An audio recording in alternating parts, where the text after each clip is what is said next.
ನೋಡ್ರಿ ಅದು ಈಗಾಗಲೇ ರಾಷ್ಟ್ರೀಯ ಅಧ್ಯಕ್ಷರು ಒಂದು ಮುಂದುವರಿಸಿದ್ದಾರೆ. ಅದು ಬದಲಾವಣೆ ನಂತರ ಇಡೀ ದೇಶದಂತೆ ಎಲ್ಲ ಬದಲಾವಣೆ ಒಂದು ಊಹೆ ಇದೆ. ನಮ್ಮದು ಇದೆ, ನಮ್ಮದು ರಾಜ್ಯ ಚೇಂಜ್ ಆಗ್ಬೋದು ಅನ್ನೋ ಒಂದು ಆಶಾಭಾವನೆಯಲ್ಲಿ ದಿನ ಇದ್ದೇವೆ. ಸಾಧ್ಯ ಹೈಕಮಾಂಡ್ ಒಪ್ಪುತ್ತಾ? ನವೀನ್ ದೊಡ್ಡ ಮನುಷ್ಯ ಯಾಕೆ ನೀವು ಕ್ವಶನ್ಗೆ ರಾಂಗ್ ಕೇಳ್ತೀವಿ ತಮ್ಮ.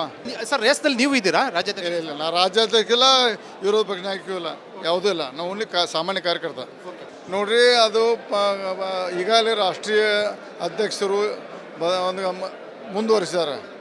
ಅದು ಬದಲಾವಣೆ ನಂತರ ಇಡೀ ದೇಶದಂತೆ ಎಲ್ಲ ಬದಲಾವಣೆ ಒಂದು ಊಹೆ ಇದೆ. ನಮ್ಮದು ಇದೆ, ನಮ್ಮದು ರಾಜ್ಯ ಚೇಂಜ್ ಆಗ್ಬೋದು ಅನ್ನೋ ಒಂದು ಆಶಾಭಾವನೆಯಲ್ಲಿ ದಿನ ಇದ್ದೇವೆ. ಸಾಧ್ಯ ಹೈಕಮಾಂಡ್ ಒಪ್ಪುತ್ತಾ? ನವೀನ್ ದೊಡ್ಡ ಮನುಷ್ಯ ಯಾಕೆ ನೀವು ಕ್ವಶನ್ಗೆ ರಾಂಗ್ ಕೇಳ್ತೀವಿ ತಮ್ಮ. ಸರ್ ರೇಸ್ನಲ್ಲಿ ನೀವು ಇದ್ದೀರಾ ರಾಜ್ಯದ? ಇಲ್ಲ, ನಾ ರಾಜ್ಯಾಧ್ಯಕ್ಷಿಲ್ಲ, ವಿರೋಧ ಪಕ್ಷ ನಾಯಕೂ ಇಲ್ಲ, ಯಾವುದೂ ಇಲ್ಲ. ನಾವು ಓನ್ಲಿ ಸಾಮಾನ್ಯ ಕಾರ್ಯಕರ್ತ.